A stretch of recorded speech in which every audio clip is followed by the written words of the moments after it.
COMELEC Dagupan may paalala sa mga kumandidato kaugnay ng kanilang mga tarpaulin at campaign posters. Ang detalye sa report. Bago pa sumikat ang araw, malinis na ang harapan ng Sabangan Elementary School sa Bunuan Gazette, Dagupan City. Halos walang bakas ng katatapos na midterm elections kahapon. Alas 5 talagang start sir. Kasi para hindi maano ng araw.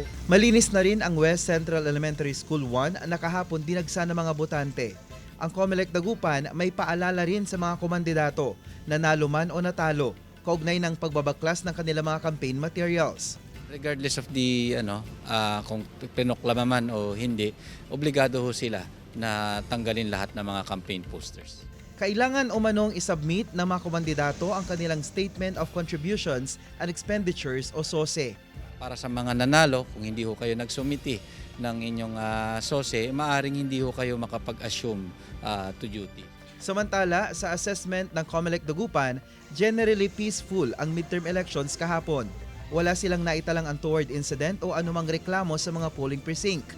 Wala rin namanong nagamit na backup ACM at USB. Bagamat may minor glitches, hindi naman daw ito nakaapekto sa proseso ng pagboto.